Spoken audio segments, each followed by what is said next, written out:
Got it. This meeting is being recorded. Okay. Well, hello, everyone. Welcome to the session, Why I Need to Live With You from the community. I'm Chaplain Damon Butts. I'm from Mansfield Correctional Institution, and I'll be facilitating this workshop.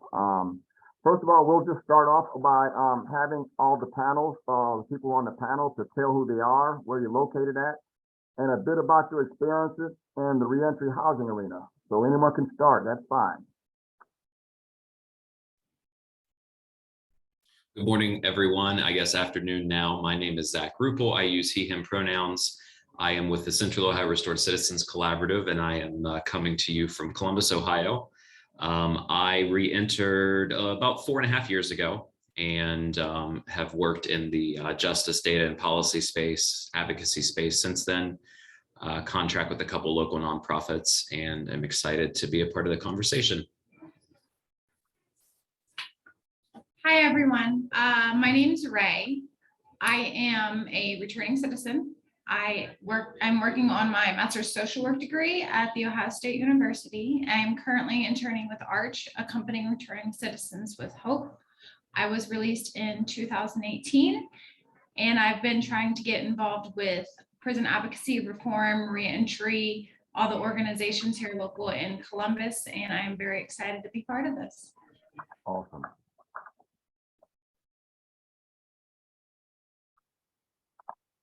Hello, everybody. My name is Willie Knight. I'm also a returning citizen, but I am not a felon. And I just received a full unconditional pardon from Governor Mike DeWine. I was sentenced to life in prison and served 13 years. I've been home now for going on 13 years. I work with the Reentry Coalition of Northwest Ohio. I am a navigator, a reentry support specialist, and I'm here to try to assist with the housing barriers that we're having, but we're making great strides up here in Toledo. Glad to be here. Whoops, how do I? Hi, everyone, I'm Kelly Wolf. I don't know if I can see me or not. No, we can't, but that's okay. Okay, wait, here we are. There hello. There we go. We can see you now. Okay, I am from Niles, Ohio, which is Trumbull County. I served 10 years in prison and I was 6 years on parole. I have been out now for quite some time. I am trying to start a Second Chance Sunday program through my church, which is a nationwide program, and you guys may be aware of it. This would be my second year doing it.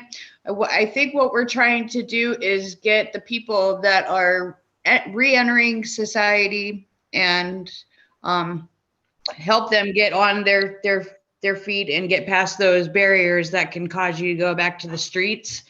So I'm just here basically to kind of learn and take as much information as I possibly can right now. So. Okay. Did you hear anything that I said? I'm sorry. We heard everything. We heard everything. That was really good. Thank you. I'm not good at this stuff. Okay. Thank you. Okay. All right. Well, we're going to get started with our panel members. As I mentioned, I'm looking for all the panel members. I know we have Zach Ruppel, Christina Ray, Willie Knight, and Lewis Fields. Is Lewis Fields available? I don't see the name on here.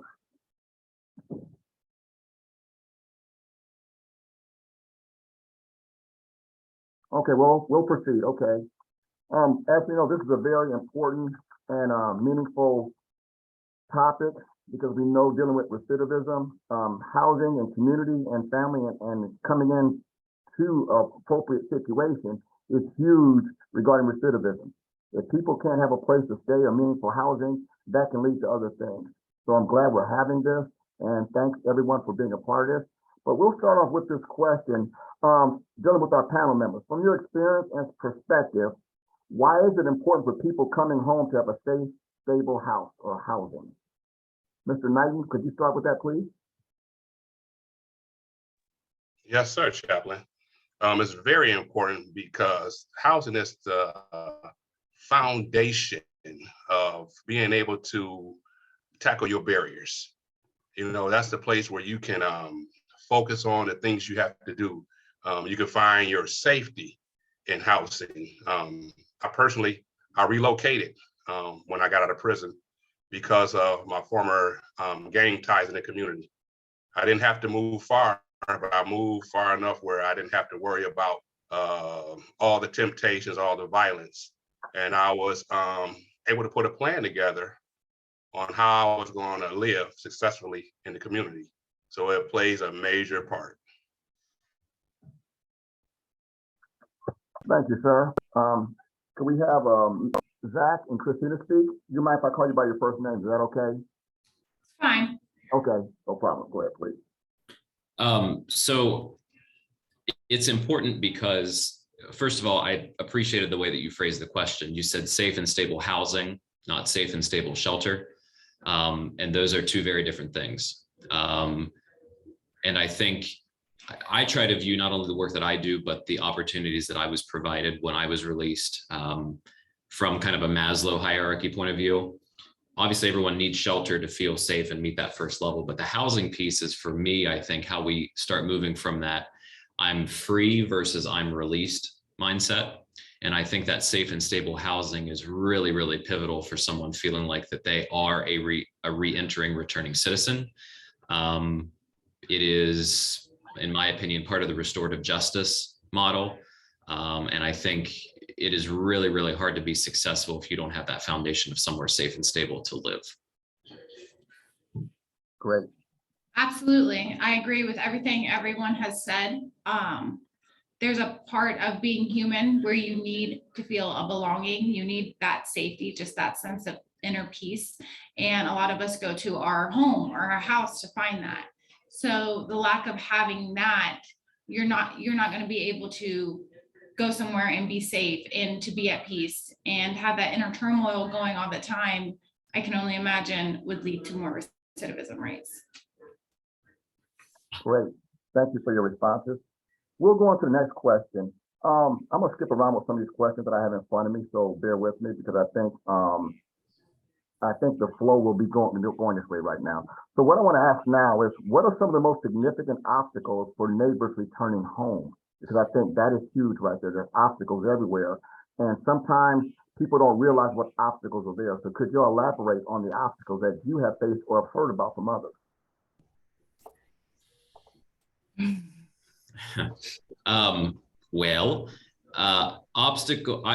There are a number of obstacles in general, but given today's focus and the topic of the panel, I'll focus, I guess, first on housing. There's a number of things with housing in particular that I have run across that are difficult. There is a fairly narrow group of individuals that return home from ODRC who are not on post-release control. And by and large, unless they're able to get into through a 90-day shelter program, by and large, don't have that option of being placed into housing once they're released.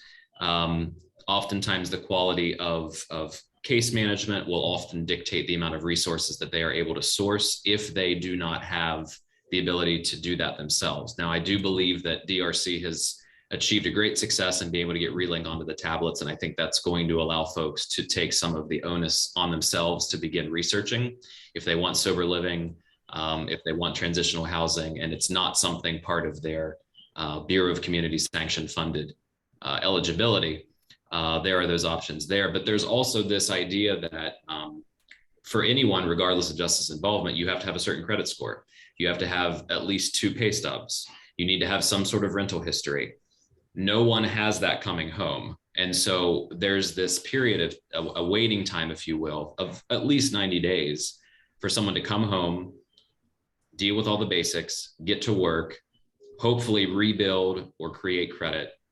So there's at least a 90-day period of time, and often longer, where we have to really be prepared to wrap our arms around these individuals of anyone coming home. And that's just the DRC piece, not even thinking about the local jails, thinking about folks who are on county probation, who have even less subsidized housing dollars.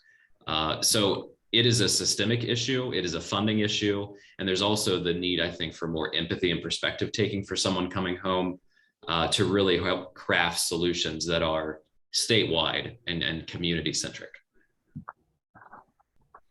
Thank you. Sorry. That's okay. We talk about housing. We're having housing challenges for everyone right now, not just incarcerated individuals. The inflation rates, rent, the cost of housing is ridiculous. So on top of that, coming home with a criminal record, we are getting pushed to the bottom of options.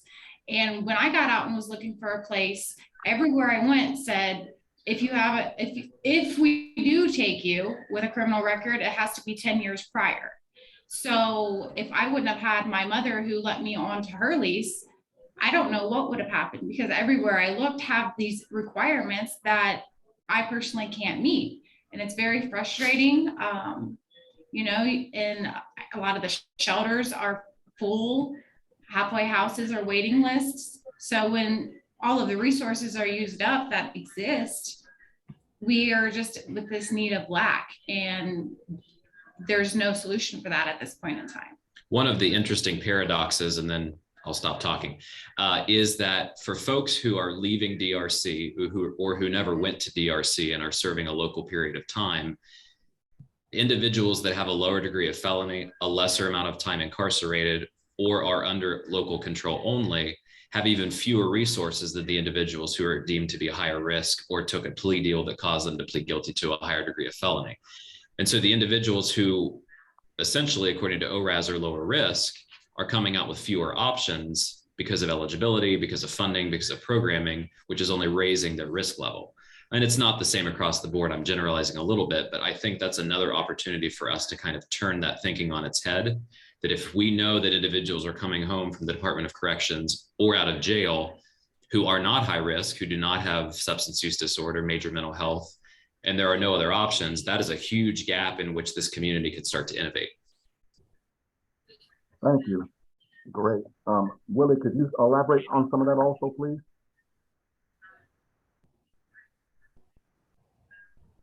Oh, you're muted right now. You're muted right now. Yeah, we were both trying to unmute at the same time. Oh, there you go. Okay. Yeah, there were a lot of challenges coming out. It was hard, and it's still hard for a lot of the returning citizens to come out, because we have to keep this in mind that when you come out of prison, you are remembered for the things you did before you went to prison. You know, 13 years later, I was no longer a drug dealer. I was no longer a gangbanger, but that is what they label me as. That's what they look for. And it was so hard to get past the stigma. Empathy is a big key. I was the first felon that this certain housing establishment ever allowed in. And my conviction was murder. I would go out of my way to pay my rent on time every month so that I could, in the future, open doors for other felons. And that's what I was allowed to do. If someone with a felony conviction would come through and mention my name, they would get a chance at housing. And so I just want to tackle barriers. So I'm always thinking about the next person coming out. So that's what I do when I go to meetings. You know, the last thing I tell them is, by the way, I was convicted of murder, because I don't wear a prison, so they never know. So that's what's been working. Good point. Good point. We also have on board Mr. Josh Fields, who's from Books to Bridges. He's on our panel. Mr. Fields, could you please jump in on the question? And when the question was, what are some of the most significant obstacles for neighbors returning to homes or communities? Excuse me, sir. All right. Hello. Thank you for the opportunity. It was a little misspelled. My name is Louis Fields, L-O-U-I-S. I'm sorry. But my name, the organization is Books for Bruises. So, but it's cool. Yeah, I've been out a year today. I got out October 12th of last year after doing 23 years and a month in prison on a murder charge. So with housing, I believe that the ODRC already has the answer. And if you suffer with me for a little while, I'm gonna explain this. The ODRC is a leader in reentry as far as the programming and the platforms they allow when we're in prison. If you choose to put it into work, there's opportunities to take a lot of programs that are prosocial, cognitive building, then there's also platforms to exercise those things. Jobs in the kitchen, recreation, all those things need to be there so that you can exercise leadership, so you can exercise responsibility. And over the time, you become the person that can be trusted with freedom. And socially, we get it. Socially, we prepare. If we do that same thing with housing, because see, housing is business. Housing is a money exchange. So the ODRC already knows how to promote programming, which allows the individual to have a chance to become that type of person. So more financial literacy. I heard Ms. Ronnie Burks this morning talking about Chase Bank coming in. That's exciting. So once you get Chase Bank in there, now the question is, what type of opportunities is a person gonna have, like Zach was talking about, to start building up that credit score before you get out? Because the majority of that's in prison is coming out. So to do something that's kind of crazy, we're gonna start letting you actually build up your credit. We're gonna actually start letting you get this footprint in society, in the financial world, so that you're not coming out with a zero. You're not coming out empty. You know, the ability to work those outside jobs that True Freedom is offering, and the ability to save up money. It's very limited due to security and things. So you're not gonna they don't want to let murderers out and start working and saving money. But the ability to start building a credit score and ability to start having that financial footprint while you're incarcerated would be huge. And they've done that with prosocial programming. And I know they could do that financially. Just got to figure it out. Come to the table and figure it out. So I think the biggest barrier is that zero. You coming out, you was a teenager, you didn't own nothing. So now you out and you homeless. You homeless. You know, you've been homeless for 20 years, 16 years, 12 years, 8 years. And you're trying to start over with that zero. So I think that's the biggest barrier. I think, you know, a solution can be built through the ODRC. Awesome, thank you for that. And you kind of led me to the next question that I'm going to go into when you kind of gave us somewhat of a solution.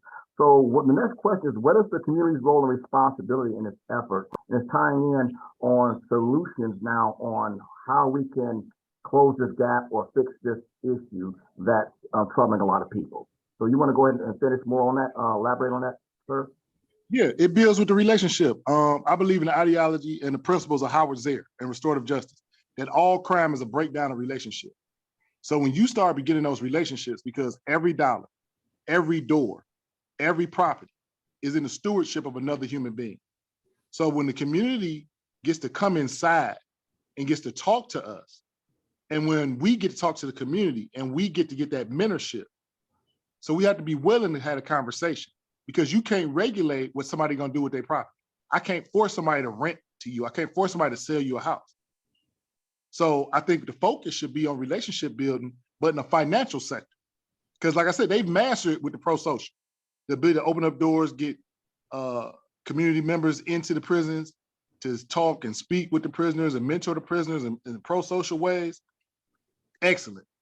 So we just got to make that focus now be about finance. Start bringing people in that own buildings. These big groups that own these conglomerates, bring them into the prisons, you know, because we are coming home. The majority of people in the ODRC are coming home. And not only are we coming home, we're going to be citizens, we're going to be taxpayers, we're going to have money. And it's a business transaction. So if we make it about the business and we make it about the business of building relationships, I think we could change a lot if we focus on that. Thank you, sir. Zach, would you want to go next, please? Sure. I will say personally, from the work that I've done, that I have probably seen the most movement and progress at the most local level in terms of this idea of making sure that folks coming home are in community. And I think that is important. And I think that is also a responsibility of the local communities in terms of their responsibility, because that allows individuals to feel more deeply seen and heard. It is more restorative. And there is a very fundamental difference between opening your eyes, having gotten out of prison and served your time, and waking up to a dorm of 100 people that you just were freed from doing for X number of years, versus waking up in your bedroom, going out on your porch with a cup of coffee and reading the newspaper. And I think that when we look at holistic wellness, when we look at restorative practices, when we look at someone dealing with the traumas that they had growing up, that they probably dealt with while incarcerated, or now are learning to cope with, there are two very different realities there in terms of how successful someone could be until they get into community and feel seen and feel heard and feel supported. I believe that is the community's responsibility to increase that capacity, because as the bishop said in his address this morning, as we discussed in the session with CDCs in the last hour, it's good for business, it's good for safety, it's good for souls. Take your pick of what your worldview is of how you need to make it happen, but it is the community's responsibility to start elevating this. Thank you. Christina? So Zach was speaking. I have a few different thoughts on this. I was driving the other day on the highway and I saw 2 vans with people picking up trash to what I assumed may have been some people who were incarcerated. I don't know about this. I know that there's currently a shortage for staff for COs. And again, inflation, pay, there's not enough workers for individuals to provide opportunities. So something needs to be done to be able to staff individuals on, especially looking into implementing people like social workers and making sure they're the right fit for the job. So we need the people to do it. We need the programs to be able to get people working on things like housing. There's no reason programs can't exist where the lower level individuals go out and work on houses. They start building up houses. They're learning skills, job skills that they could possibly start a career with when they're out. They're creating houses, a safe place for individuals to live when they get out. There's no reason a program like this can't exist, but we need to be able to staff it and we need to be able to control it. Okay, great. Willie? Yes, sir. The community's role and responsibility is great. The majority of us coming home do not own a house. Now we're coming from a secluded environment to a freedom, and we're here. Give us a fair chance. You want us to pay taxes. You want us to take over our child support and pay these things. You want us to live a life when we need a fair chance at housing. We're here, we're coming out, and I've said this for years. You come out one or two ways, better or bitter. But you're coming home and we are here. You don't want us to reoffend, so then take the responsibility to help us, because we're not going nowhere for us who are committed to be free. And we're an asset to society and no longer a threat or a liability. So they play a major role. Thank you. And it's very interesting what all of you have said. And here's something that we're going to lead us to another question. What do we need to let go of pertaining to myths and perspectives, and we need to stop doing so we can put our energies and strategies together to make this stuff come to fruition? Because as we know, the stereotypes and perceptions that people have, those are huge. And we can act like they're not, but they are. And just say, I don't care what anyone says. If someone moves into a community that has a record, that community can be in an uproar. And now in that community, can have an issue with the inmate, it can have an issue with the family that's accepting the offender that comes in there too. And these are things that we have to deal with. But what myths and perspectives that we need to just get rid of and squash so we can move forward? You want to go ahead and start, Willie? Yes, a big myth is that we don't change. Once a thief, always a thief. Once a crook, always a crook. And we do. That's one of the biggest myths. Another myth that goes with it, the people that he hang with are all just like you. So, you get too much company coming over. Oh man, about to be a trap house or something. No, these are my family members. Welcome me home. A month later, these still my family members go here to follow up and make sure I'm doing things right. Next month, my family's over here to hold me accountable. So you're wasting your time when you keep looking at us and wonder, come alongside, get to know us, help us. We're neighbors, we're here. And that's one of the biggest myths, is that we don't change. And it's sad. And I accept it. I'm gonna keep doing the right thing regardless who's looking. Christina? You talk about myths, and I'm sorry, just to piggyback on that last conversation. When individuals are being released, they're being forced and push back into crime-ridden neighborhoods. All these barriers exist where we can't get a house in a decent place. That's not even an option. You know, you're throwing us in the lowest income housing developments that are possible. As far as myths goes, that's in relation because we're going to be back in that area. There's stigma surrounding so many things, and especially with the incarcerated population. A lot of it too is prison essentially functions as an adult daycare center. And unfortunately, not everyone there does improve, but a lot of us do. You know, we're living proof. I think that more healing needs to happen in those places. We pay more attention to the mental health of individuals as well as the job skills. And I think once we're able to heal, then some of those, we'll be able to break those stigmas and those barriers once we're released and people can see that change does occur. Great. Zach, please. Yeah, I think there are a lot of myths. I think one of the greatest that I personally have ran into in my time since I've re-entered is that the crimes that individuals get to do with the most in their minds are automatically the most dangerous and most likely to reoffend. And that's not usually the case. And so I think we can do better at using data-driven approaches to mitigate some of those misnomers. And so that would be the first thing that I would say is we've got to use data along with folks' stories to dispel a lot of those myths. And then there's also the myth that that an individual wants to take advantage of the system, wants a handout, wants to continue this pathway of gimme, gimme, gimme, which is also not the case. A lot of folks really crave that independence. A lot of folks are looking for that opportunity to get their feet back under them. And so, again, I think until someone has either done the hard work of putting themselves in the shoes of someone coming home or has been directly impacted themselves through a loved one or themselves personally, it's really hard to take that perspective taking.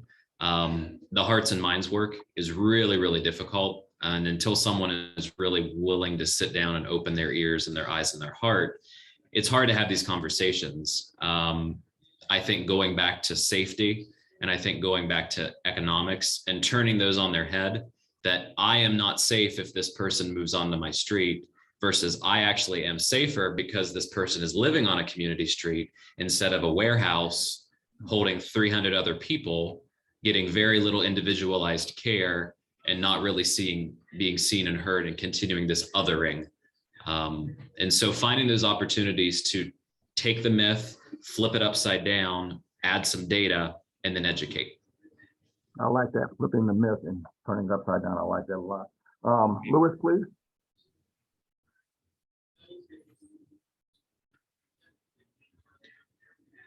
Unmute yourself. If the people in society, those that did everything the right way, went to school, didn't get in trouble, made the right decisions, didn't go to jail, they're the taxpayers. And they ask, well, why should we allow you to come back into society? Why should I care? It's a myth that crime is not your problem.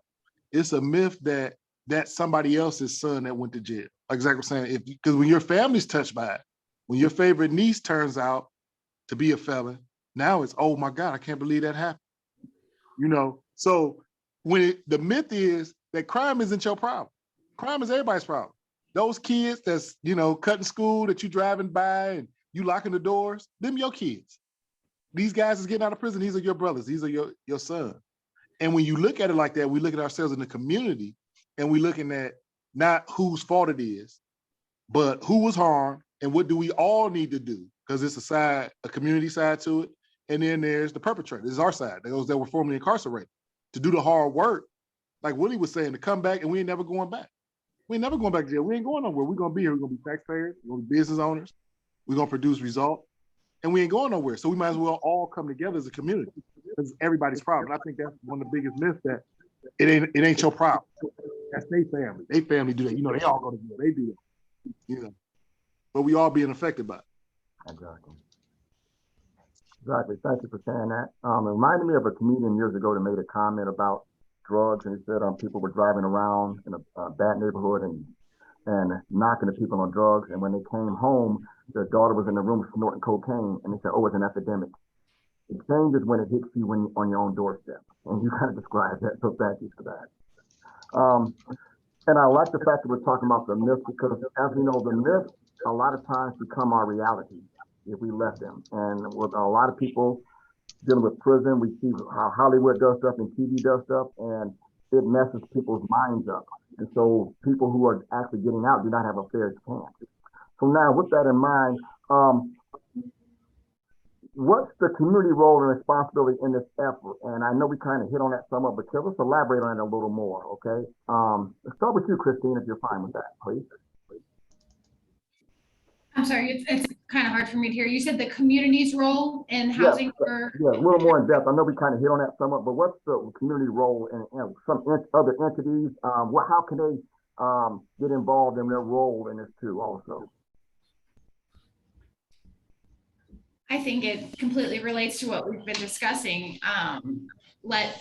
Being open-minded and open-hearted to letting us, move into your neighborhood, not welcoming us with open arms, not just shunning us and, oh, that's the felon down the street, like they need to be open to that idea. And it's going to take a lot of time. And honestly, I don't even know if we have the answers yet, on how to change these stigma and biases. We've been working on it for centuries, but really, I think it's our responsibility as returning citizens to do the work, to advocate and to speak out and meet these people.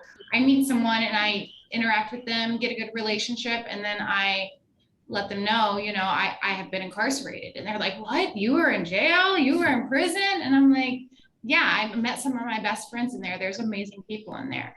So it's on us to be able to do the outreach to the community to make them understand that people incarcerated are the people you're meeting and interacting with. Okay, great. Zach?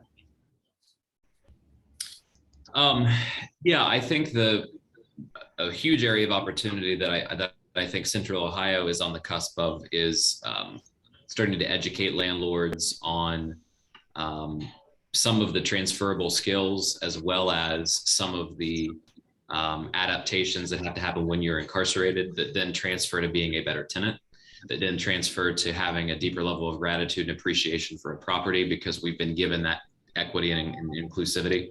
But on the other end of that, we're also seeing a slow trickle of property managers and owners willing to rent to nonprofits, and then those nonprofits are able to then do room by room solutions to get people on their feet. What that does in the process is it's economic security for the property manager and also a buffer of economic risk for them. At the same time, it's easier for that person to rent to someone already renting a room through a sublease from that property manager across the street, down the block, the next zip code away, where they own more properties. And so it's that hearts and minds work. This is ultimately a business. But it's as much about hearts and minds as it is pocketbooks. And I think those of us who have been successful, who have the lived experience, the more vocal that we can be about what we've experienced and make it more commonly human, I think the more success that we'll see in bringing those providers to the table, addressing their concerns and their risks, and really having that person-to-person conversation. Okay, Willie? The responsibility of the community is, okay, I'm here, I'm home. What do you expect of me? And whatever that may look like, where can I find it? Because see, I'm coming out here with you to stay. You want me to have this substance use disorder in order to live over here because I realize that you were in prison for crack cocaine hustling. You may sell crack at the project now, but you want me to give you a place. So what does that look like? What do I need to accomplish to prove to you that I'm worthy of housing? that I'm worthy to be back in the community. So the community has a responsibility to have the answers for the things that they expect out of us. Thank you. Louis? I'm gonna take a slightly different angle. Okay. I'm gonna say this in general, now I'm gonna be more specific, explain it. Stop watching TV. If the community, if the community would not vicariously find out about crime through, you watch an episode of Law, you watch some type of crime drama, NCIS, people getting shot and killed, and these heinous people that just love, the most extreme cases of criminal activity. These master criminals, and the good guys say today. Then you watch Law and Order. Now you double lock your doors, you check the windows. Oh my God, these young kids are out of control. Now you watching the 11 o'clock news, and the first thing they start with is 3 people that got shot at the gas station. Mm-hmm. Now, that is how your mind is being trained over time, over and over again, watching all these murders, listening to all this crazy negative stuff. Now, the reality is, you've been living in this house for 22 years. You grew up, you lived in this other house for 18 years. You went off to college, and you ain't never saw nobody get shot. Ain't nobody ever got killed on your street. But you talking about crime is a problem. But the reality of it is, it's not. Ain't nobody broke into your house. Nobody stole your stuff. But you keep watching Law and Order over and over again. And then when you go to the voting booth, they talk about tough on crime. Oh yeah, they out of control. Who out of control? So stop watching TV. That's what I'm gonna say. That would help a lot. Start going and figuring out. If you want to know about crime, go find somebody that's some criminals. Go find some real criminals and go talk to them. You'll find out they're not monsters. You'll find out the lack of skills, cognitive skills, the lack of executive functioning skills, the lack of ability, the lack of networks led people to poor decisions. Those poor decisions have real implications in the world. We take responsibility for that. We did the time. We also put in the time to change ourselves. Mm-hmm. That's why we're sitting here building solutions. So stop watching TV and go find some criminals. Go down to your local reentry and talk to them. Stop watching Law and Order. Because ain't nobody got shot on your street your whole life. You've never been a victim of crime, but crime is out of control. What are you talking about? And then you about to go vote in November to be tough on crime. Mm-hmm. Excellent point. Excellent point. Excellent point. And I'm going to piggyback on some of that. I kind of mentioned earlier, things are Hollywooded up, and that's big business too. So that's never going to stop. But what I would suggest also, if you can't put your TV down, I think we need to put some more programming on TV that tells the real story, because that's huge in itself right there. Also, if you want to find some criminals, volunteer to prison. Hey, we will accept you, and trust me, many people have gotten on the bandwagon of positive thinking and changing their attitudes by coming into a prison and volunteering. They realize, hey, what I see on TV and on Hollywood, that's not the reality of what goes on inside the prison system.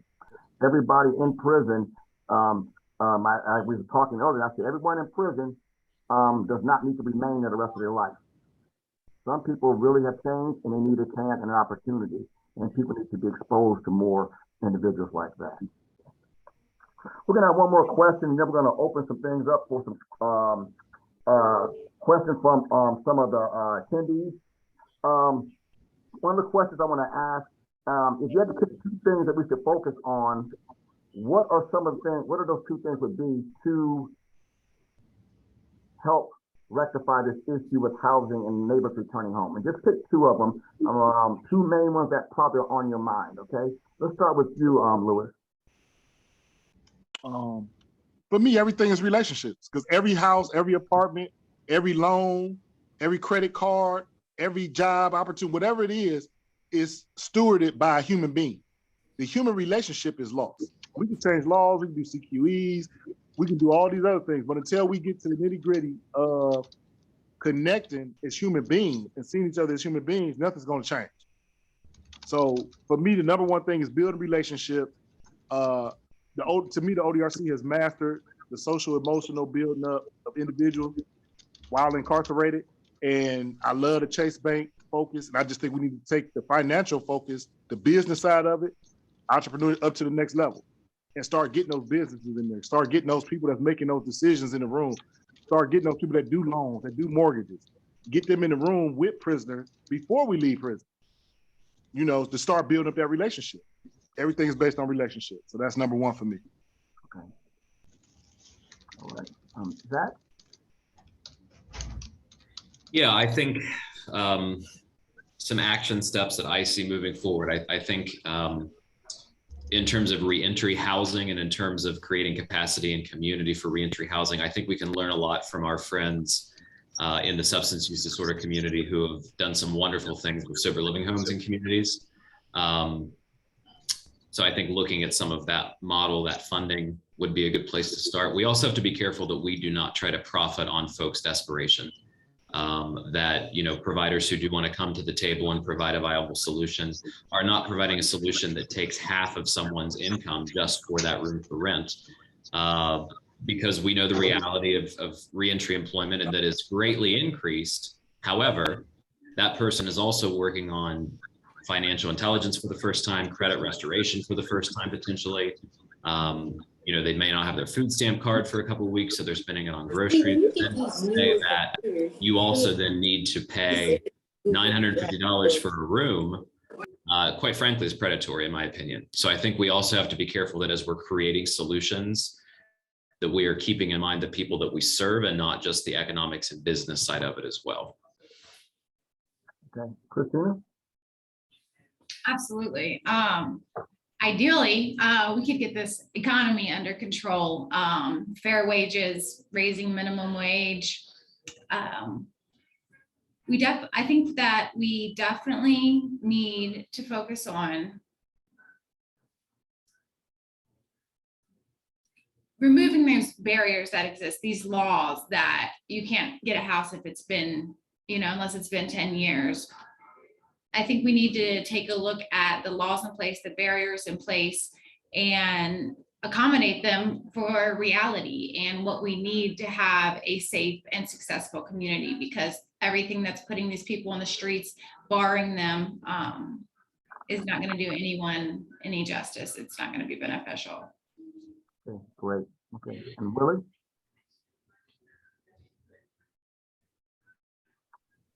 Okay, yeah, two things. As Lewis was saying, the relationship. But the two things about the relationship is the landlord and the tenant. See, up here in Northwest Ohio, we have been able to get landlords to work with our population coming out. So although housing is still a barrier, we're making great strides. Today is Wednesday. We didn't house 4 this week through the CJCC. The thing about the relationship is you have a landlord who knows that I'm a felon. And I'm a felon and I'm in this apartment, but the water is leaking. But I'm scared to tell the landlord because I may be put out. So there's something they're calling now tenant trauma. And a lot of the tenants have this trauma that, man, if I go and report this, man, I'm gonna be homeless. So what do they do? So that relationship needs to get stronger, and we need more advocacy on that part. Great, thank you. And before I go any further, I want to thank all our panelists that are on here. You did a great job and giving great insight, and I appreciate you being here. But now let's open up for questions during from the attendees, other attendees. If you have some questions, I ask that you please use the raise your hand icon on the computer, so we're not talking over each other, and so I can see who's who. So if anyone has any questions for our panelists, please go forth right now.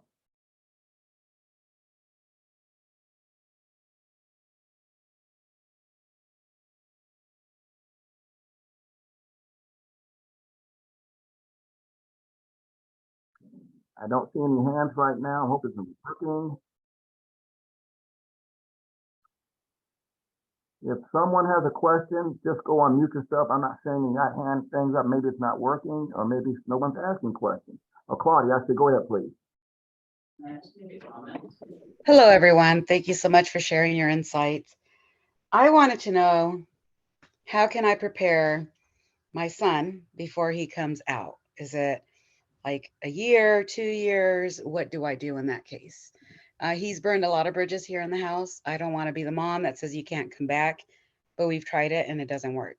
And I also have my husband and my children I need to worry about. And I'm really struggling with the fact that what kind of mom am I if I told her he can't come back? And, you know, just kind of hearing you guys, people do change. So I'm kind of just struggling with that and knowing what other options are there because I'm not the only one in this household. Any thoughts?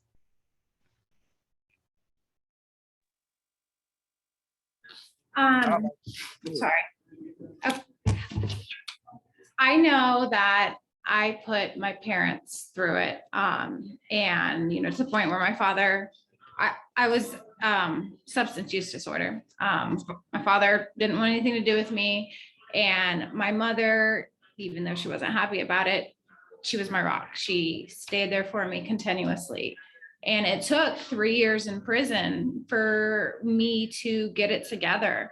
And she was there with me the entire time. And yes, people do change. And my advice, and you know, just from my personal experience, I would talk to him and have a heart to heart. If he is doing the same things, you know, if he's lying or being manipulative, then maybe it's time to look at other places or look at halfway house or programs that are set up in your area. You may be able to get him into. But if he seemed genuine and that, you know, I know as a mother, you always want to believe in them, which is thankfully what helped get me through it with my mother. But my advice to you would just to be, talk to him honestly, have a heart to heart, and go with your gut on if he's ready or not, you know. And there's great organizations you can reach out to that have so many resources in your area. I know Columbus, Ohio, you can reach out to me. I can help get you connected if you need anything. But best of luck to you and your son. Thank you. Hello? Yeah, go ahead, please. Okay. So the first thing about reentry is that no case is exactly the same because of all the mitigating factors, all the circumstances. So each case has to be handled according to that individual and what kind of family relationship it was. I am a firm believer when I worked reentry at Grafton, I would help dudes put their case plan together or put together judicial release or their parole plan. I would always tell them, go live somewhere else first. If your family's going to support you, they'll drive across town, they'll be able to support you from that same distance. They'll be able to help you get the car, they'll be able to help you get your license. The reason why I say you're better off going to a facility first is this. You are not the same person you were when you went in. Your family has continued to live and survive with you being gone. All they know, all they remember is who you were. Your identity is tied to your relationships. So your family needs you. They want you to be better. They don't want you to mess up. But at the same time, over the years, let's say you had a drug addiction for 6 years, and you've been this person who over time has broken down these relationships within your family. You're the person we can't trust. You're the person that we won't give a key to the house. So now your drug addiction leads you to commit some type of criminal act. You get found guilty, get a felony, you go to jail for 3 years. You come back after 3 years. You're a changed person. You're new. Your family remembers you as this guy. So your family can't accept you as this new person because they haven't been around you for 3 years.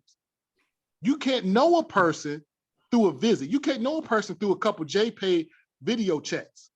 You don't know a person through some letters. So I always suggest go somewhere else when it's safe.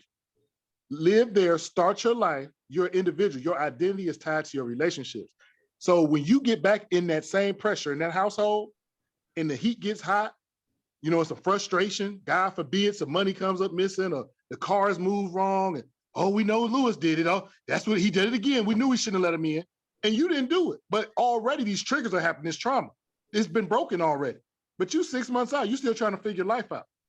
Now you're going back using because you've been triggered. You did good in prison. Keep doing your bit. It was an older guy used to tell me that I thought it was the craziest thing on earth. If you were doing good in prison, get out and do your bit. The same thing. If you was getting up in the morning, jogging, drinking a cup of coffee, praying, whatever you was doing, continue to do that. Because when you go live with mom, you ain't gonna be able to do that. So you're gonna be able to take a shower at 6 every morning because dad got to go to work. See, the babies is crying now. They need you to halfway babysit. You cannot continue your reentry plan. You can't continue your care plan under somebody else's roof. You just went from one prison. It's another type of prison, even though it's family. I always suggest go live somewhere else and build up your own life, get your own place slowly but surely. And in the end, you'll be so happy you did because you're not putting your family in harm's way and you're allowing them to learn you again because your identity is tied to your relationship. That's why people, places, and things have to change, including family. We learn everything from our family, not saying our family is the cause of our crime. Some cases it is. You know, sometimes the family is the enabler. Sometimes the family is the trigger. Every case is different, but for the most part, I can't imagine a case where you go to a halfway house, start out on your own. It's gonna be tough. It's gonna be some doors closed in your face, you know, and that's okay. It'll make you better. You'll be resilient because your family is able to help you now from a distance better than up close. Because guess what? What if you don't get a job? You get the job, you don't like it. They find out you got a felony, they fire you. Now you 4 months on the couch. Now, you know, your mom was all happy to have you here. She ain't happy now. You got to pay some bills. You're eating up too much in the refrigerator. It's too much pressure on you now. You were in a confined environment. You started doing well, continuing well doing. Do your bit. That's my advice. Okay, are there any more questions? We probably got time for maybe one more question. We're getting very close to the conclusion of this. And I want to make sure I ask one more question myself. So are there any more questions from anyone else? Okay, I don't see any hands up. Dr. Mike Davis, is there any way that their information can be provided? Our panelists, can the information be provided in case some of our attendees want to contact them and have further questions they want to talk to them about? Could you elaborate on that, please?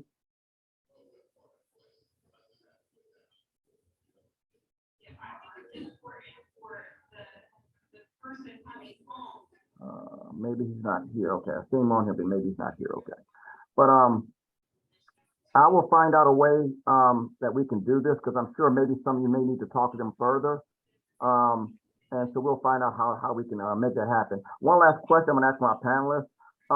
What are you doing in your own community to expand the safe, stable housing options that we talked about? I know some of you may have hit on them, but could you elaborate real quick on some of the things you're actually doing? Because I think that's important also. You want to start, Mr. Willie? Yes, sir. So up here, the Reentry Coalition of Northwest Ohio, we are a huge pot of volunteers. And what we do is we have the community engagement. So I am the reentry support specialist. I'm one of them. And what I do is I make relationships. I network. Network is my niche. And I meet landlords. I have a lot of people who own houses, own apartment complexes, and I advocate, or I be the middleman, and I go to them and tell them all the challenges we have, but all the benefits that they can have if they will give us a chance. So we're working with LMHA, we're working with HUD, we're working with so many different housing providers, all of this umbrella of Reentry Coalition to work with the population. Because once we find stability, then we can move on to other things. And that's what's been working for us up here. So I really would invite anyone, if you want to come to our first Wednesday, it's the first Wednesday of every month, 11 a.m. at One Government Center. You will be able to see our action and how we work up here. It's great. Thank you. Before we move on to our next panelist, Brother Lewis did a great thing. He put his phone number inside the chat room. So could all of your panelists please put your contact information, whether you want to use a phone or an email in there. That way everyone can get something real quick right now, okay? Let's go to Christine right now, please. What are some of the things that you might be doing in your community to expand safe, stable housing options? Yeah. Hi, so I'm mentoring with Arch, and something we're realizing is the lack of acceptance into some shelters, especially for sex offenders and arson. they're not accepted into shelters, which ultimately leaves them on the street. So we've been doing research around the state of Ohio, finding out which shelters accept people with those convictions and don't. I know Columbus really needs to do some work on that. There are some other shelters around the state in other cities that will accept those crimes.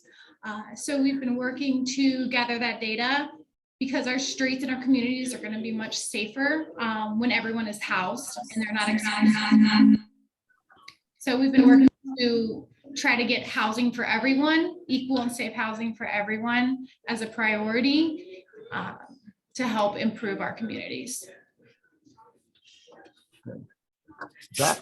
Yeah, the other piece, along with the research that Ray and I have been working on shelter exclusions, is looking at broadening a network of landlord providers who are renting from a nonprofit versus an individual, to again provide some of that cushion that we spoke about. We've been collaborating with some local government entities to secure funding through money that has been earmarked for specifically for returning citizens, so that we are both creating capacity but also creating policy infrastructure at the same time, and have with I believe 5 to 6 different housing providers at this point have already entered into contracts with them and are providing safe, stable, dignified, restorative living environments where we are able to use the skills that all of the local reentry coalitions already do really well, but also ensure that they have that safe, stable place to live in community with all of you, if you will, to hearken to the title of this